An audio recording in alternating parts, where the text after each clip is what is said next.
Listen. Listen to the words of three men flying around the moon. We are now approaching lunar sunrise, and for all the people back on Earth, the crew of Apollo 8 has a message that we would like to send to you.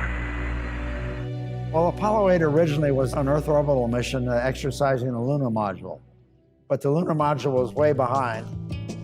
We had intelligence information that the Russians were going to put a man around the moon probably in December of 1968. The people in NASA came up with the idea of moving Apollo 8 to a lunar orbital mission. Why don't we send the command service module of Apollo 8 to orbit the moon, and we can learn a lot about the communication system, the navigation system, how the moon's gravity would affect the orbiting spacecraft, look for suitable landing spots. So we had to condense into 4 months what usually took a year to 18 months of training. Everybody was motivated. Everybody was dedicated. And the basic idea was to beat the Russians to the moon. That was a political goal that was set by President Kennedy, and we were all determined to beat it. Apollo 8 developed a lot of attention. It filled a big square in preparation for later Apollo flights. Well, I got into the big Saturn V. This would be the first time that man had actually launched on a Saturn V. So I thought to myself after this 4 months of heavy training, I said, you know, I'm actually going to go to the moon. The engines are on. 4, 3, 2, 1, 0. Well, the Saturn V still is the most powerful machine ever made, and for 17 missions, it flew perfectly. We have cleared the tower. We had orbited the Earth, first of all, to check our spacecraft out. Then, when everything was fine and the spacecraft looked fine to go to the moon, we lit the third stage for a second time. Trajectory and guidance are go, over. We could actually coast all the way to the moon.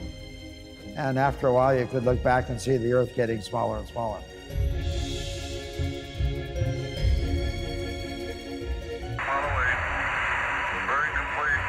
Apollo 8, this is Houston. Roger, good to hear your voice. People on Earth tend to call the far side of the moon the dark side, but that's a misnomer. On our flight, the moon was between the Earth and the sun, and the far side was lit by the sun. We saw the far side. You know, we were like three school kids looking into a candy store window, I guess, just staring at the unnamed craters as they slowly passed us by. We were busy shooting pictures of the lunar surface for lunar landing sites for upcoming lunar landings. And then suddenly I looked out the window and here was this gorgeous orb coming up, and I thought, holy moly. And there over the lunar landscape was the Earth. The Earth was beautiful. It was the only thing in the whole universe that had any color. I had fought to have a long lens and color film. I didn't have a light meter, just banged off a dozen or so pictures, changing the f-stop each click. I put my thumb up to the window of the spacecraft, and I could completely hide the Earth behind my thumb. The Earth is a mere speck in the Milky Way galaxy. Look what we have here. Water and an atmosphere. We're orbiting a star just at the proper distance to absorb that star's energy. God has given mankind a stage upon which to perform. How the play turns out is up to us. For all the people back on Earth, the crew of Apollo 8 has a message that we would like to send to you. In the beginning, God created the heaven and the earth.